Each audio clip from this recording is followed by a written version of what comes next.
यहाँ हम कबीर साहिब जी के 10 बेहतरीन दोहे पेश कर रहे हैं जो जिंदगी का असली ज्ञान का सीख देते हैं। जीवन में मरना भला, जो मरी जाने कोई, मरना पहिले जो मरे अजय अमर सो होय। इस दोहे में कबीर साहिब जी ने दो तरह के मरने की बात की है। पहला मरना शारीरिक मृत्यु है और दूसरा मरना आध्यात्मिक मृत्यु है। शारीरिक मृत्यु तो सभी को आती है, लेकिन आध्यात्मिक मृत्यु बहुत कम लोगों को आती है। आध्यात्मिक मृत्यु का अर्थ है सांसारिक मोहमाया से मुक्त होना, यानी जीते जी मरना, यानी सांसारिक मोहमाया से मुक्त होकर परम सत्य को प्राप्त करना ही सच्चा जीवन है। जो व्यक्ति सांसारिक मोह माया से मुक्त हो जाता है वह अजर अमर हो जाता है, वह जीवन मुक्त हो जाता है और वह मोक्ष प्राप्त करता है। अर्थात शरीर रहते रहते जिसने समस्त अहंकार को त्याग देते हैं वे ही जीवन में सफल होते हैं। मैं मेरा घर जा लिया, लिया पलीता हाथ, जो घर जारो आपना, चलो हमारे साथ। यह दोहा कबीर साहिब जी का है। इसमें वे कहते हैं कि संसार और शरीर में जो अहंकार और ममता है उसे ज्ञान की आग से जला डालना चाहिए, क्योंकि ये सबसे बड़े बाधक हैं भक्ति मार्ग में। यह अहंकार ही मनुष्य को सांसारिक मोह माया में फंसाता है और उसे मुक्ति से दूर ले जाता है। कबीर दास जी के अनुसार अहंकार मनुष्य के भीतर की एक बुरी शक्ति है। यह हमें दूसरों से अलग और श्रेष्ठ समझता है। यह हमें दूसरों के साथ तुलना करने और ईर्ष्या करने के लिए प्रेरित करता है।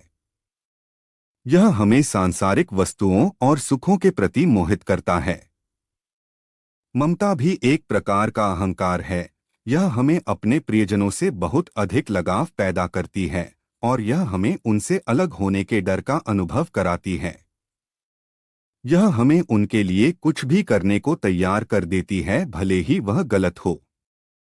शब्द विचारी जो चले, गुरुमुख होय निहाल, काम क्रोध व्यापै नहीं, कबू न ग्रासै काल। कबीर साहेब के अनुसार शब्द यानी गुरु वचन अत्यंत ही महत्वपूर्ण हैं। जो गुरु के वचनों के अनुरूप चलता है वह निहाल हो जाता है।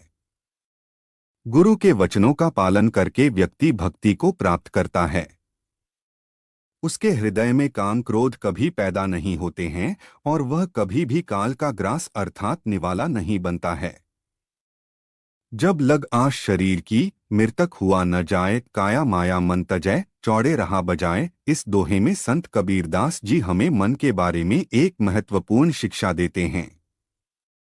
वे कहते हैं कि मन को शांत देखकर यह विश्वास नहीं करना चाहिए कि वह अब धोखा नहीं देगा, मन अब मर चुका है। मन एक चंचल है, चोर है और वह कभी भी स्थिर नहीं रहता है। यदि हमने मन से अपना ध्यान हटा लिया तो वह पुनः अपने असल रूप में आ जाता है। गुरु पारस को अंतरो जानत हैं सब संत, वह लोहा कंचन करे, ये करी लय महंत। इस दोहे में कबीर साहिब कहते हैं कि गुरु में और पारस पत्थर में क्या अंतर है, यह सब संत जानते हैं। पारस तो लोहे को सोना ही बनाता है, परंतु गुरु शिष्य को अपने समान महान बना देता है।